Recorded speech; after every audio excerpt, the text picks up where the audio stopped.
जी good evening class. Good evening sir. जी कैसे हैं आप सब?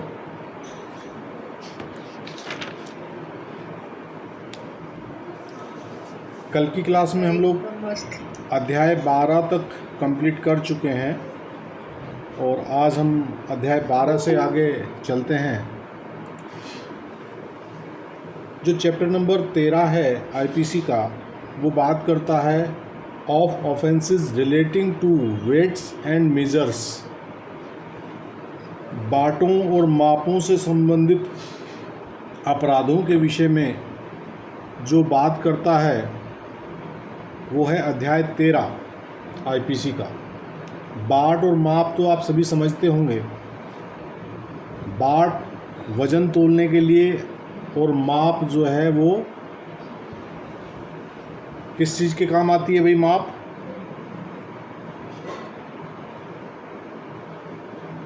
जी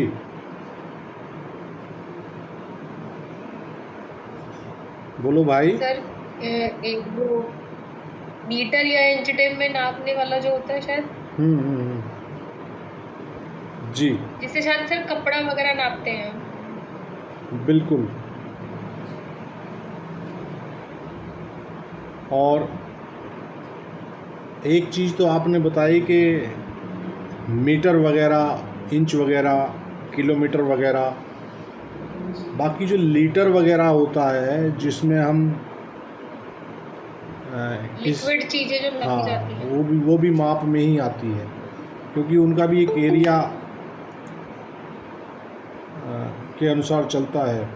तो ये अध्याय 13 बात कर रहा है। इसमें कुल मिला के 4 धाराएं हैं, 264, 65, 66 और 67। ठीक है, तो 64 को देख लेते हैं। ये कह रहा है कि fraudulent use of false instrument for weighing.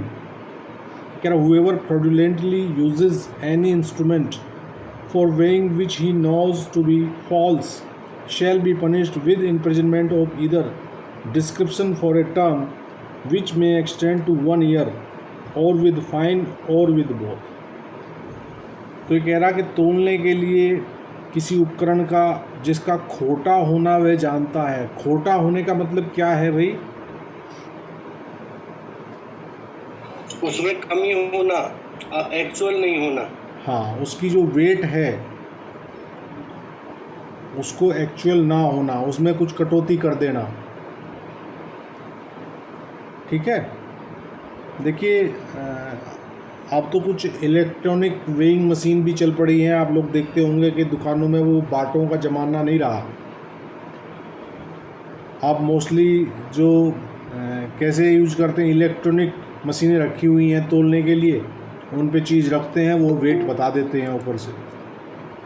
ठीक है, बाकी जब ये बाट भी अभी यूज होते हैं, ऐसी बात नहीं कि बिल्कुल यूज नहीं होते, बाटों का आज भी यूज़ है, लेकिन अब इलेक्ट्रॉनिक की तरफ ज़्यादा मामला बढ़ रहा है। तो बाट जो है वो सामान्यतः लोहे के होते हैं। ठीक है, और वो लोहे के बाट यूज़ करते करते करते वो घिस जाते हैं। तो उसे घिसने की अवस्था में जब वो घिस जाते हैं, मान लीजिए 1 किलो का बाट था और वो एक बाट जो है घिस के उसमें 5 ग्राम 10 ग्राम लोहे का वज़न घिस गया, तो उसकी पूर्ति के लिए क्या किया जाता है भाई?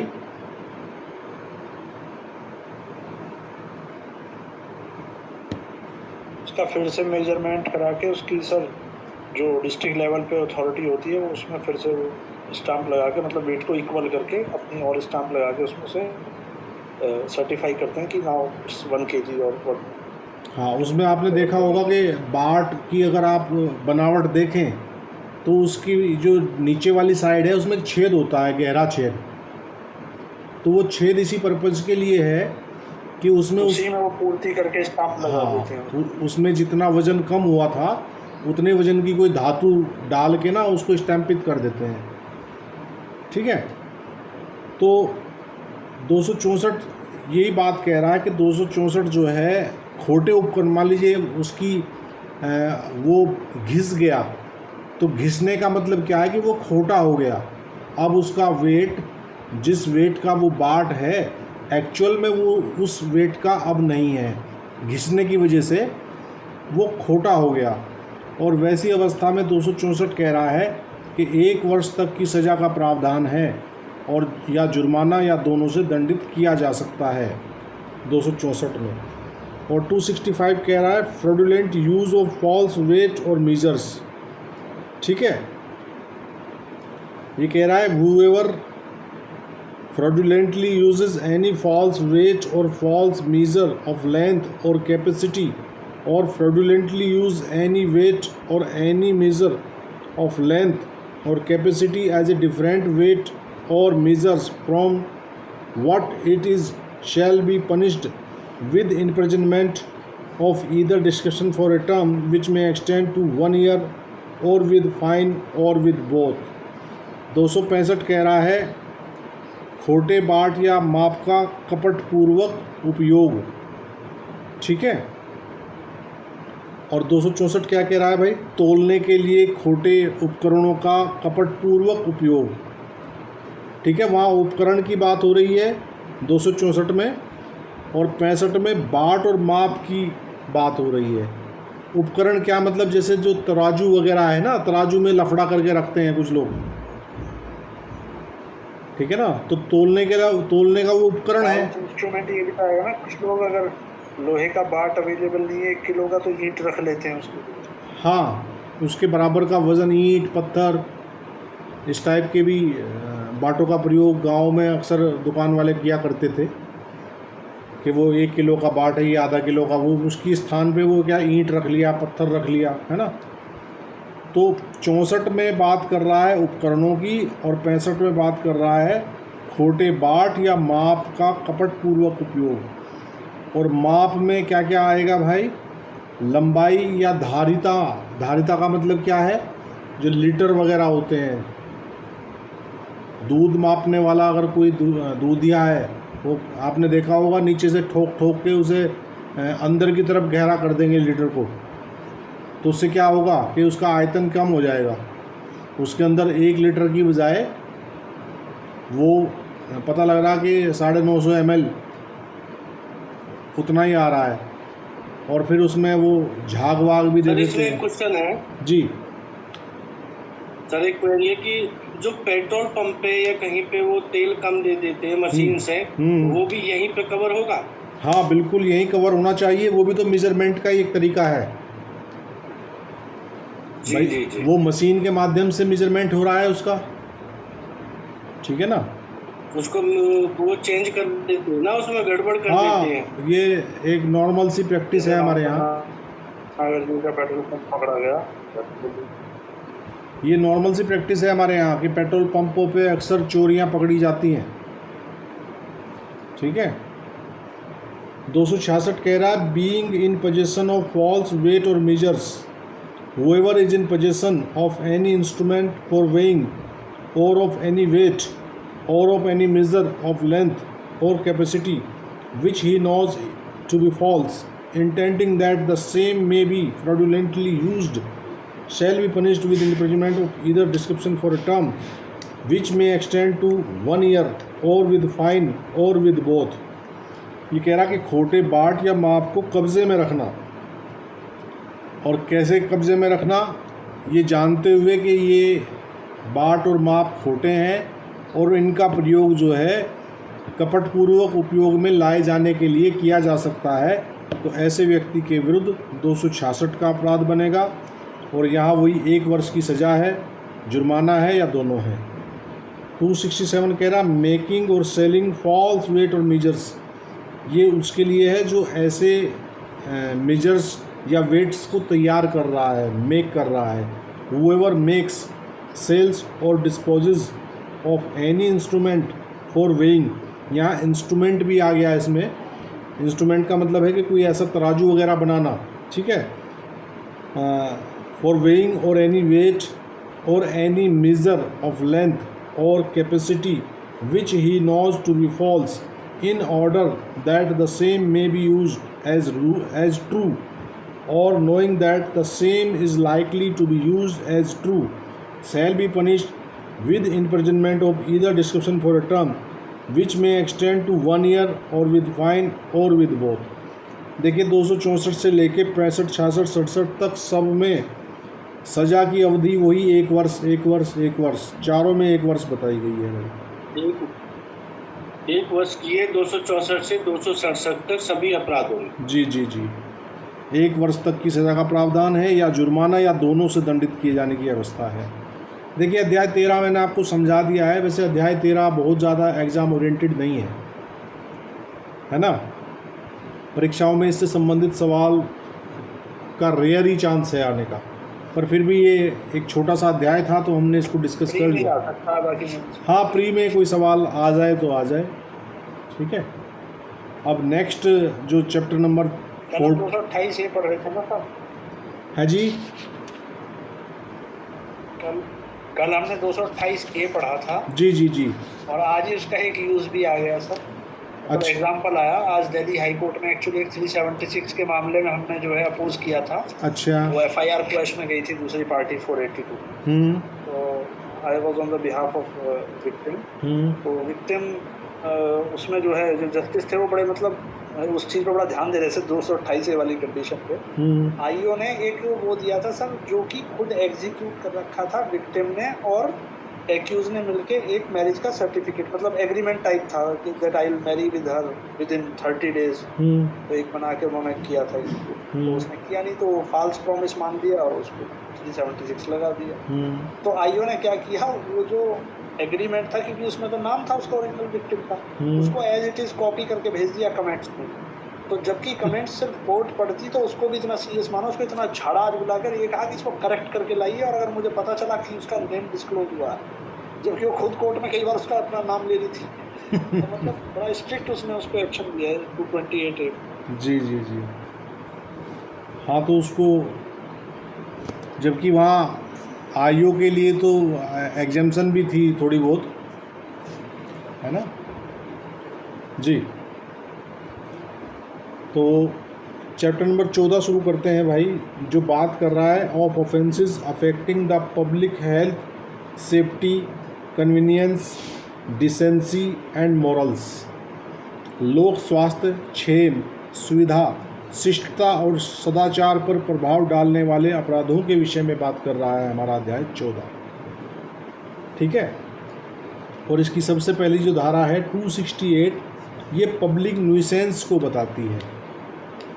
पब्लिक न्यूसेंस हिंदी में बोले तो लोक न्यूसेंस। अब यहाँ जो इसका तर्जुमा किया गया है इंग्लिश से हिंदी में, यहाँ भी न्यूसेंस है और वहाँ भी न्यूसेंस है। इज इट राइट और रॉन्ग अमित?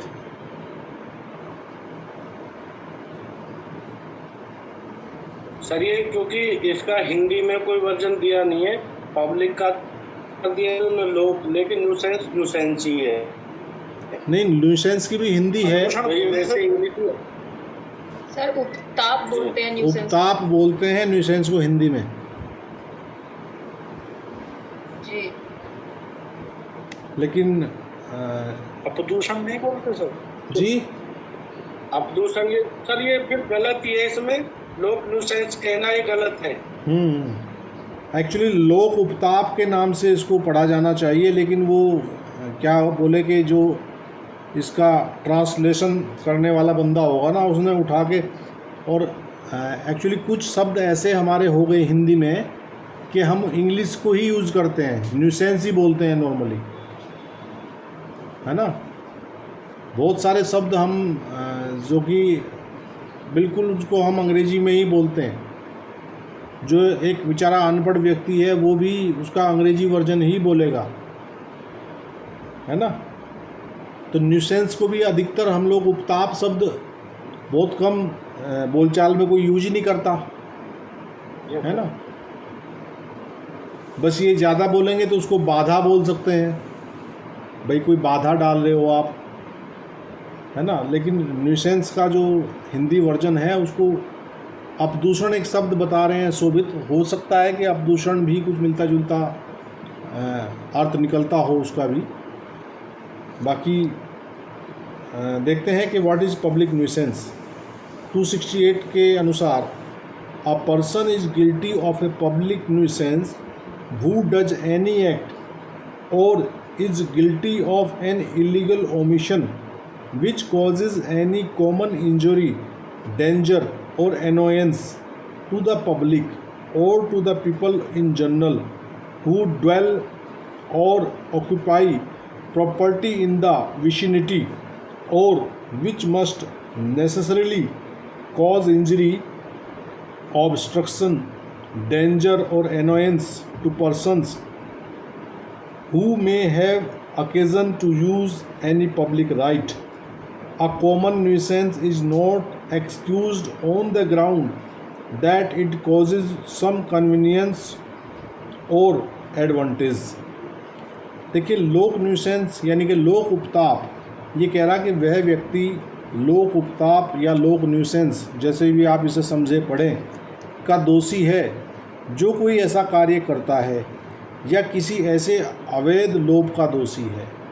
तो यहाँ आप एक्टिवली भी हो सकते हैं और पैसिवली भी हो सकते हैं, ठीक है, जिससे लोक को या जनसाधारण को जो आसपास में रहते हों या आसपास की संपत्ति पर अधिभोग रखते हों कोई सामान्य क्षति, संकट या क्षोभ कारित हो, या जिसमें उन व्यक्तियों का जिन्हें किसी लोक अधिकार को उपयोग में लाने का मौका पड़े क्षति, बाधा, संकट या क्षोभ कारित होना अवश्यंभावी हो।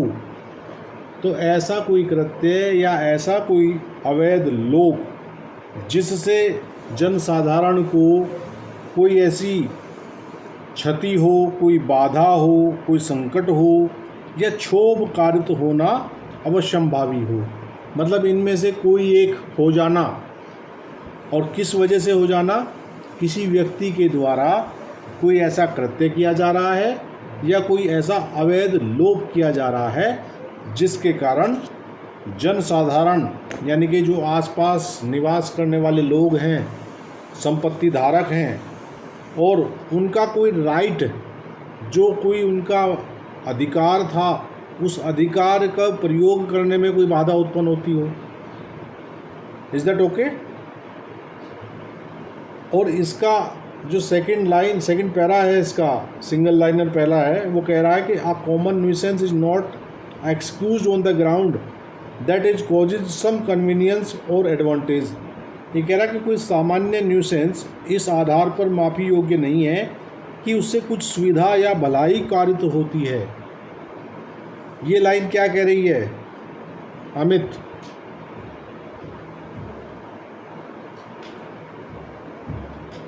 जी सर, इसमें ये कह रहा है कि भाई ये एक्सक्यूजेबल नहीं है। अगर किसी भी लोक न्यूसेंस से किसी पब्लिक को या उसकी गुड फेथ में अगर भलाई के लिए कायद हो तो भी वो जो न्यूसेंस फैला रहे वो एक्सक्यूजेबल नहीं है। मतलब कुछ सुविधा या भलाई आप कर रहे हो, आपने सड़क रोक के प्याऊ लगा दिया और वहाँ आपने क्या किया कि आने जाने वाले लोगों के अधिकार को बाधित कर दिया, ठीक है। तो वैसी अवस्था में आप इस आधार पर एक्सक्यूज़ नहीं मांग सकते कि जी देखो तो गर्मी का मौसम था और हम तो लोगों को शीतल जल पिला रहे थे। तो आपका वो शीतल जल पिलाना, भले ही लोगों को आप कुछ थोड़ी सी सुविधा दे रहे हो, गर्मी में ठंडा जल पिला रहे हो, लेकिन आपका वो कृत्य जो है वो केवल इस आधार पर एक्सक्यूजेबल नहीं है, माफ़ी योग्य नहीं हो जाएगा। वो आपका वो कृत्य न्यूसेंस की श्रेणी में तब भी रहेगा, भले ही उससे आप कुछ सुविधा या कोई भलाई कारित कर रहे हो। क्यों एनू? Yes sir. जी रीति जी, समझ आ रहा है आपको? मतलब उसमें गुड फेथ वगैरह हाँ जी सर। अगर एक्सक्यूज, हाँ, कोई गुड फेथ या आपकी कोई किसी को सुविधा उत्पन्न कराना, इस टाइप से आप कोई एक्सक्यूज नहीं ले सकते। बस देखा ये जाना है कि 268 का जो पहला पैराग्राफ है, उस पैराग्राफ में जो बातें बताई गई हैं, यदि आपके कृत्य के द्वारा उन बातों में से कोई भी बात कारित हो रही है तो आपका वो कृत्य वो कृत्य या अवैध लोभ दोनों चीज़ें हैं, ठीक है। तो वैसी अवस्था में वो क्या हो जाएगा? वो पब्लिक न्यूसेंस की श्रेणी में आ जाएगा। ठीक है भाई। अब 269 देख लेते हैं क्या कह रहा है। 269 कह रहा है कि negligent act likely to spread infection of disease dangerous to life. 269 कह रहा है कि उपेक्षापूर्ण कार्य जिससे जीवन के लिए संकटपूर्ण रोग का संक्रमण फैलना संभाव्य हो। अभी ये कोरोना काल में हमने देखा है कि ये संक्रमण फैलने वाला ही रोग था। ठीक है, तो ये कह रहा है whoever unlawfully or negligently does any act which is and which he knows or has reason to believe to be likely to spread the infection of any disease dangerous to life shall be punished with imprisonment of either description for a term which may extend to 6 months or with fine or with both। ये कह रहा है कि जो कोई विधि विरुद्ध रूप से या उपेक्षा से ऐसा कार्य करेगा जिससे वह जानता या विश्वास करने का कारण रखता हो कि जीवन के लिए संकटपूर्ण किसी रोग का संक्रमण फैलना संभाव्य है, वह दोनों में से किसी भांति के कारावास से जिसकी अवधि 6 माह तक की हो सकेगी या जुर्माने से या दोनों से दंडित किया जाएगा। तो 269 आपको समझ में आ गया। इसमें कह रहा है कि या तो कोई उपेक्षापूर्ण कार्य आपका किया जा रहा हो, ठीक है, और या कोई विधि विरुद्ध रूप से ऐसा कोई कृत्य किया जा रहा हो। सर अगर मान लीजिए negligently there is a patient of TB, हाँ, और वो कहीं पे थूक देता है, तो क्या इसको भी मतलब माना जाएगा? क्योंकि नेग्लिजेंट उसका एक वो है एक्ट ये। हाँ, टीबी भी एक संक्रमण रोग है और उससे संक्रमण फैलने का काफी डेंजरस है ना सर। ये बता दें कि इसका वायरस मतलब एक हॉस्पिटल के मतलब वहाँ डॉक्टर हैं, जो ओनर थे वहाँ के, उन्होंने एक वो था सेमिनार टाइप, उसमें ऐसा दावा किया था कि 17 साल तक भी मतलब ये बिना कुछ इसको खुराक मिले ही घूमता रहता, मरता नहीं है। टीबी का इतना घातक उन्होंने बताया था बैक्टीरिया। हाँ बिल्कुल, टीबी तो एक बड़ा, मैंने कहीं किया, बट वो डॉक्टर है मतलब काफी नाउट, तो मुझे लगा सही बता रहे हैं। जी जी जी, बिल्कुल बिल्कुल। तो मुझे लगा कि मतलब ये तो बहुत ज़्यादा डेंजरस है, मतलब डेंजरस टू लाइफ तो है ही है टीबी, और वो ऐसे स्प्रेड करता थुक थुक के उसको जगह जगह। हाँ, अगर वो ऐसा कर रहा है तो वो यहाँ बिल्कुल ही might be prosecute for that. जी, कोविड में भी सर इसमें ही एफआईआर दर्ज हुई थी, ये सेक्शन भी उसमें हाँ, कोविड भी वही था मामला, उसका भी तो भाई जो उपेक्षापूर्ण कार्य कर रहे थे या फिर जिनको रोका गया था कि भाई आप घरों में रहें, घर से बाहर ना निकलें, है ना, वो फिर भी घूम रहे हैं मस्ती मारते हुए, तो उससे क्या था कि वायरस फैलने का खतरा था। जी, 270 देख लेते हैं भाई। 270 कह रहा है malignant act likely to spread infection of disease dangerous to life. यहाँ कह रहा है परिद्वेषपूर्ण कार्य जिससे जीवन के लिए संकटपूर्ण रोग का संक्रमण फैलना संभाव्य है। ये कह रहा है who ever malignantly does any act which he knows or has reason to believe to be likely to spread the infection of any disease dangerous to life shall be punished with imprisonment of either description for a term which may extend to 2 years or with fine or with both। तो ये कह रहा परिद्वेषपूर्ण कार्य, जो कोई परिद्वेष से ऐसा कोई कार्य करेगा जिससे कि और वह जानता या विश्वास करने का कारण रखता हो कि जीवन के लिए संकटपूर्ण किसी रोग का संक्रमण फैलना संभाव्य है, वे दोनों में से किसी भांति के कारावास से जिसकी अवधि 2 वर्ष तक की हो सकेगी या जुर्माने से या दोनों से दंडित किया जाएगा। तो ये विद्वेषपूर्ण कार्य क्या है भाई? मतलब कि उसका इंटेंशन जो है, वो था जिनको कोविड हो गया था, हाँ, और अगर वो कहीं घूम रहे थे तो उनको नॉलेज है कि भाई तुम्हें ये बीमारी है और वो जानते हुए घूम रहे, उनके लिए था ये सेक्शन। जी नहीं, मैलिगन एक्ट ये होगा ना जब वो किसी के ऊपर थूक रहे थे, वो हाँ हाँ बिल्कुल, मैलिगन एक्ट उससे थोड़ा सा डिफरेंट है। मैलिग्नेंटी का मतलब ये है, मतलब नेग्लिजेंस। या तो ऐसे भी कह सकते हैं कि अगर या सर इसे ऐसे भी कह सकते हैं कि अगर वो खुद बीमार है तो वो औरों को भी बीमार देखना या होना चाहता है। हाँ। वो औरों को करना चाहता है, मतलब देखना चाहता है। उसका ये नहीं जो थूक भी रहे थे लोगों हाँ। के ऊपर नोइंगली अपना, मतलब वो अपने थूक को जगह जगह लगा रहे थे कि इससे और लोग भी हाँ, इन्फेक्टेड तो मैं यहाँ उनके मन में द्वेष भावना थी, ये परिद्वेषपूर्ण जो शब्द इसमें इंटेंशनली, हाँ वो इंटेंशनली ऐसा कर रहे थे सर। मेरे पास में सर एक केस आया था काफ़ी समय पहले हमारे पास। वो कोविड का नहीं, मतलब वो HIV का था। उसमें मतलब था क्या, एक हस्बैंड था, वो आर्मी में था कहीं पे, और उसका मतलब वहीं की कोई लेडी इंस्पेक्टर थी उसके साथ में, उससे उसका लव अफेयर था। तो यहाँ उसकी वाइफ थी, घर वालों ने जो शादी करा दी थी। तो लैब में टेक्नीशियन वगैरह था कुछ वहाँ, ये जो लैब होती है इसकी बायोलैब, पैथोलॉजी लैब जो तो वो जी तो पैथोलॉजी लैब में था। और वहाँ पे मतलब कुछ वो एक और ज़्यादा एडवांस लैब थी थोड़ी, कुछ और। हाँ, मिलिट्री वालों की थोड़ा होती है एडवांस है। जी तो वहाँ से कोई जैसे हो जाता है कई जगह, वहाँ पे कुछ ऐसे एरियाज में होते हैं वहाँ HIV केसेस ज़्यादा होते हैं। वहाँ से कोई सीवेरा ले आया था नोइंगली, इंटेंशनली। वो लाकर भाई उसने इंजेक्शन लगाया था कुछ बहाना से करके, और उसको इन्फेक्टेड करा दिया। और बाद में कहा कि इसको तो HIV हो रखा है और ये बैड कैरेक्टर है जो भी है करके उससे पीछा छुड़ाने के लिए उसने तो उसमें जो FIR हुई वो 270 में हुई सर इसकी। बिल्कुल यहाँ मतलब मुझे बड़ा दुख हुआ प्रोसिक्यूशन उसमें कि मतलब इसमें तो अगर इस तरह किसी को मारना हो और आप इस तरह उसे इन्फेक्टेड कर दें तो ओनली 2 years सर, ये मतलब बड़ा इनसफिशिएंट सा मुझे इम्प्लीमेंट का जो सेंटेंस की टर्म है वो इनसफिशिएंट। हाँ, मतलब कि जो उसका कृत्य है वो कृत्य इतना घातक था कि अगले की तो जान पे बनाई है ना भाई। HIV संक्रमण होने का मतलब है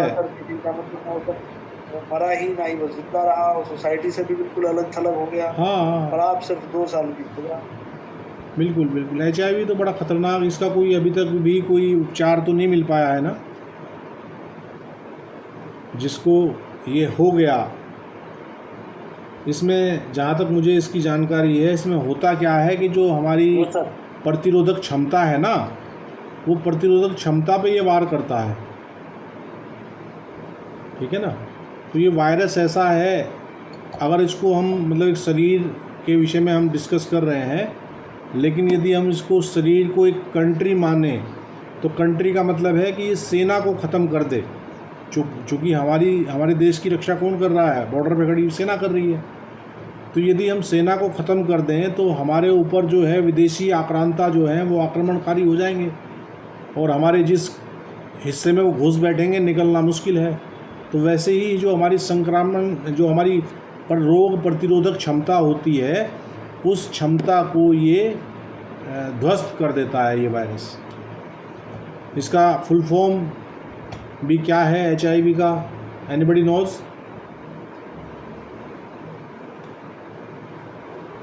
हमको नहीं मालूम।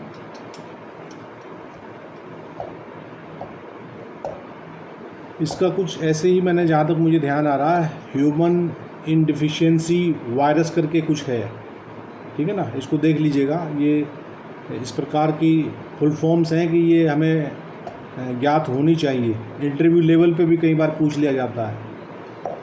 तो ये बहुत सी कॉमन सी चीज़ें हैं, ठीक है।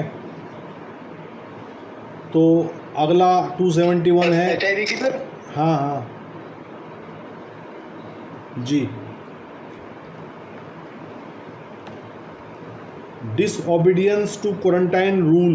देखिए ये 271 भी हमने अभी कोरोना काल में ही देखा इसको। ये कह रहा है कि क्वारंटाइन रूल को अवज्ञा करना। तो हम लोग जो लॉकडाउन लगाया गया था तो हम लोग को सबको क्वारंटाइन ही तो किया गया था, क्यों? और जो क्वारंटाइन को भंग कर रहा था 271 में उस पर FIR हो रही होगी निश्चित रूप से। ये कह रहा है whoever knowingly disobeys any rule made and promulgated by the government। तो ये सरकार के द्वारा ही तो प्रोमलगेट किया गया था कि भाई आप लोग अपने घरों में रहें, घरों से बाहर ना निकलें, है ना। तो क्वारंटाइन का मतलब ये है कि सब अपना अपना जो है क्वारंटाइन में रहें, जिससे कि जो वायरस है जो ट्रांसफरेबल था थ्रू ह्यूमंस, एक ह्यूमन से दूसरे ह्यूमन में ट्रांसफ़र होने की क्षमता रख रहा था, तो उसको रोकने के लिए क्या कर गया था, उसकी चेन तोड़ने के लिए ही तो लॉकडाउन लगाया गया था, ठीक है। और उस नियम की अगर कोई अवज्ञा करेगा तो 271 का मामला बनेगा उसके खिलाफ। ये कह रहा है whoever knowingly disobeys any rule made and promulgated by the government for putting any vessel into a state of quarantine or for regulating the intercourse of vessels in a state of quarantine with the shore or with other vessels for regulating the intercourse between places where an infectious disease prevails and other places shall be punished with imprisonment of either description for a term which may extend to 6 months or with fine or with both। ये कह रहा है कि जो कोई किसी जलयान की करंटीन की अवस्था में रखे जाने के या करंटीन की स्थिति वाले जलयानों को किनारे से या अन्य जलयानों से समागम विनियमित करने के या ऐसे स्थानों के जहां कोई संक्रामक रोग फैल रहा हो और अन्य स्थानों के बीच समागम विनियमित करने के लिए सरकार द्वारा बनाए गए और प्रख्यापित किए किसी नियम को जानते हुए अवज्ञा करेगा, वह दोनों में से किसी भांति के कारावास से जिसकी अवधि 6 माह तक की हो सकेगी या जुर्माने से या दोनों से दंडित किया जाएगा। तो यहाँ जलयान की बात भी की जा रही है, करंटीन की अवस्था में रखे जाने वाले जलयानों को क्यों रखा जा रहा है भाई करंटीन में? जी, क्योंकि सर वहाँ पे ज़्यादा लोग क्लोज रहते हैं। पहले की भी क्वारंटाइन था, जहाँ अदर कंट्रीज में ब्रिटिश शासन के समय पे जो क्वारंटाइन रूल था वो यही था कि उसको आप वो वहाँ पे कहीं मतलब क्रूज वगैरह पे करके वहाँ पे क्वारंटाइन कीजिए ताकि जो डिसीज़ है वो स्प्रेड ना हो सके। आप सिटी में कहीं पे भी रखेंगे तो स्प्रेड, मतलब पहले क्वारंटाइन जो करते थे केवल वहीं पे करते थे जी, जलयान पे प्रायोरिटी जो है वो हाँ, जलयान वगैरह को, क्रूज वगैरह को ही थी। ये तो अब जब केसेस इतने ज़्यादा हो गए तब ये लोग ट्रेनों को भी बना रहे हैं, फिर तो स्कूलों को बना रहे हैं, स्टेडियम को भी बैठ रहे हैं। बिल्कुल। और हो सकता है कि जैसे अभी हम लोग देख रहे हैं कि जो विदेशी, मान लीजिए विदेश से कोई आ रहा था या कहीं जा रहा था तो उसको 14 डेज़ के लिए क्वारंटाइन किया जा रहा था, है ना। तो उस टाइम जब कि आईपीसी बनी हुई है तो जलिए फ्लाइट भी कवर थी। आज के टाइम में तो फ्लाइट है जो, क्योंकि उस समय पे जब आईपीसी बनी तब फ्लाइट का नहीं था ज़्यादा। जी, फ्लाइट था ही नहीं, लोगों का आना जाना ज़्यादा है। भाई फ्लाइट तो कब शुरू हुई, कौन से साल में वायुयान बना?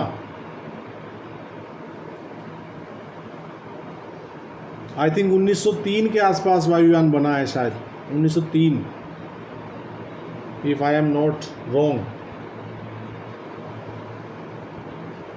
राइट बंधु थे जो जिन्होंने फर्स्ट ऑफ ऑल इसके बाद जी सर तभी बना। और आईपीसी बन गई 1860 में। जी, इसीलिए तो पोर्ट वर्ड यूज होता है हमेशा सर, क्योंकि वाटरवेज पहले से थे हमारे पास, एयरवेज बाद में आई। पोर्ट मीन्स मतलब पहले किसी को अगर पोर्ट करना है एक जगह से दूसरी जगह तो उसके लिए मतलब वाटरवेज ही थे, तो उसी को हम आज तक पोर्ट बोलते हैं। फिर उसके बाद जब पता चला कि एयरलिफ्ट भी कर सकते हैं, तो एयर भी हम लोग ट्रैवल कर सकते हैं, तब एयरपोर्ट बना। बिल्कुल जी। पोर्ट को हम लोग वाटर पोर्ट नहीं बोल सकते जी। 272 ये सेक्शन इम्पोर्टेंट है भाई, 272 है ना। ये कह रहा है एडल्ट्रेशन ऑफ फूड और ड्रिंक इंटेंडेड फॉर सेल, विक्रय के लिए आशित खाद्य या पेय का अपमिश्रण। ये कह रहा है कि whoever adulterates any article of food or drink so as to make such article noxious as food or drink, intending to sell such article as food or drink, or knowing it to be likely that the same will be sold as food or drink, shall be punished with imprisonment of either description for a term which may extend to 6 months, or with fine which may extend to 1000 rupees, or with both। देखिए 272 कह रहा है कि विक्रय के लिए आशित खाद्य या पेय का अपमिश्रण, खाद्य पदार्थ हो या पेय पदार्थ हो, उसका अपमिश्रण किया जा रहा है। तो ये कह रहा है कि जो कोई किसी खाने या पीने की वस्तु को इस आशय से कि वह ऐसी वस्तु को खाद्य या पेय के रूप में बेचे या यह संभाव्य जानते हुए कि वह खाद्य या पेय के रूप में बेची जाएगी, ऐसे अपमिश्रण करेगा कि ऐसी वस्तु खाद्य या पेय के रूप में अपायकर बन जाए, वह दोनों में से किसी भांति के कारावास से जिसकी अवधि 6 माह तक की हो सकेगी या जुर्माने से जो 1000 रुपये तक का हो सकेगा या दोनों से दंडित किया जाएगा। ठीक है, इसका हमारा स्टेट अमेंडमेंट है।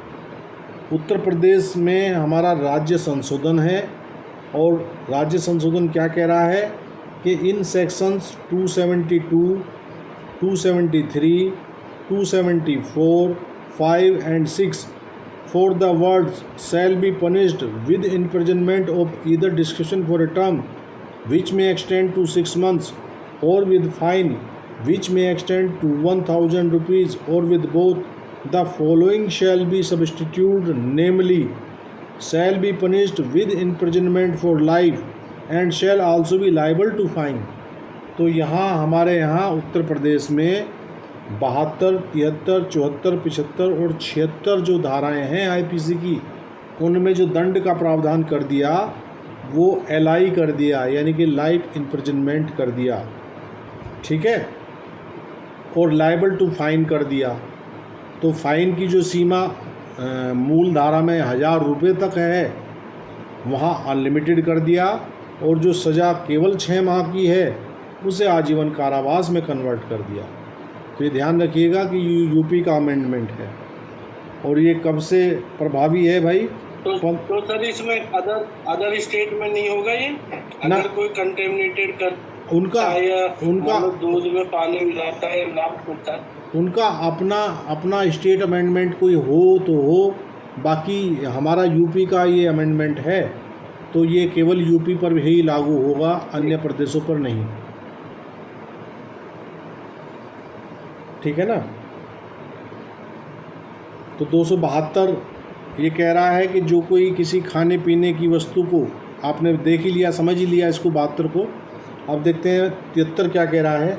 ये बिक्री कह रहा है। ये तो इसके साथ में ना पर एक फूड से अब ये पहले तो था प्रिवेंशन ऑफ फूड एडल्ट्रेशन वाला एक्ट, हाँ, अब उसकी जगह पे फूड सेफ्टी एक्ट आ गया है, तो भी इस सेक्शन को लगाते हैं वो फिर भी। हाँ, ये सेक्शन लगता है एडिशनली, बिल्कुल। तो 272 के बाद 273 सेल की बात कर रहा है। जो अपायकर खाद्य या पेय का विक्रय करेगा वो 273 में आ जाएगा। और 273 के लिए भी सज़ा का प्रावधान क्या है? वही है यूपी में जो 72 के लिए है। 274 बात कर रहा है एडल्ट्रेशन ऑफ ड्रग्स, औषधियों का अपमिश्रण यदि कोई करेगा तो 274 में आ जाएगी बात। 272 और 73 तो बात कर रहा है खाद्य की और पेय पदार्थ की, और 274 बात कर रहा है ड्रग्स की, एडल्ट्रेशन ऑफ ड्रग्स, औषधियों का अपमिश्रण। ये कह रहा है whoever adulterates any drug or medical preparation in such a manner। Food और ड्रिंक कौन से हो सकते हैं सर? है जी, नॉक्सियस ये जो फूड और ड्रिंक है 273 में कौन से हो सकते हैं? मैंने नॉक्सियस तो वही हो गया ना जो ऊपर बताया है कि भाई आपने इस प्रकार मिश्रित कर दिया खाद्य या पेय को कि वो नॉक्सियस बन गए। नॉक्सियस का मतलब है कि वो मानव शरीर के लिए दूध में यूरिया वगैरह मिलाते हैं, अपायकर हो गए वो। हाँ, जैसे लोग डिटर्जेंट तक मिला देते हैं। हाँ, मिलाना क्या है, वो दूध बना रहे हैं डिटर्जेंट से, है ना, झाग उठा रहे हैं उससे बढ़िया वाला।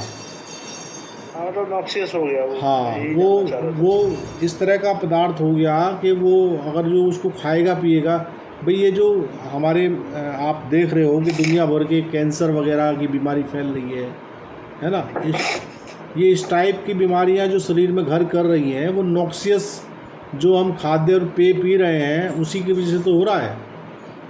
और इवन ये नॉक्सियस तो एक अलग चीज़ है, आप खेतों के अंदर इस प्रकार की दवाइयों का प्रयोग किया जा रहा है कि वो वहीं पे नॉक्सियस हो ही जा रही हैं।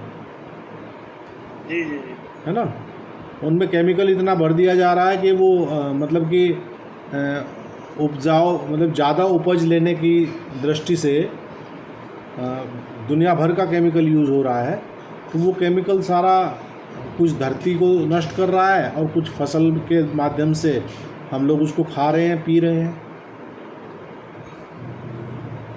सर एक दवाई थी DDT, हाँ पहले बहुत स्प्रे होता था उसका, हाँ हाँ। वो अब बैन कर दी गई है क्योंकि वो फूड चेन में एंटर कर गई थी। और अभी भी हमारे यहाँ DDT गैमेक्सिन वगैरह बेच दी जाती है। हाँ हाँ, वो बिल्कुल उसका स्प्रे होता था। ठीक है। सही बताने भैया, आप उसका फूड चेन में आ गया था, वो कई चीज़ों में टेस्टिंग में उसके वो मिले थे, जबकि वो पूरी तरह सरकारी दवाई थी। वो ऐसा भी नहीं है कोई ब्लैक बिकती हो। वो सरकार ही छिड़कती थी उसको। जी। तो 274 ड्रग्स की बात कर रहा है, 275 सेल ऑफ एडल्ट्रेटेड ड्रग्स की बात कर रहा है। तो इन सारी धाराओं में सज़ा का जो प्रावधान है वो यूपी में कितना है भाई? लाइफ इम्प्रिजनमेंट है। ठीक है, 76 तक। 76 कह रहा है sale of drug as a different drug or preparation. ये कह रहा है whoever knowingly sells or offers or exposes for sale or issues from a dispensary for medical purposes any drug or medical preparation as a different drug or medical preparation shall be punished with imprisonment of either description for a term which may extend to 6 months। Base जो धारा है वहाँ 6 महीने की सज़ा है, लेकिन UP amendment लगते ही सज़ा की अवधि क्या हो जाती है?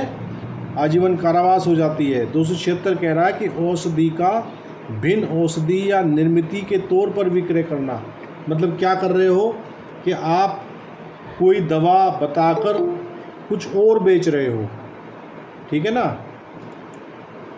चलिए, भरत जी आ गए हैं। वेलकम भरत। तो सर इसमें good evening sir. Very good evening जी।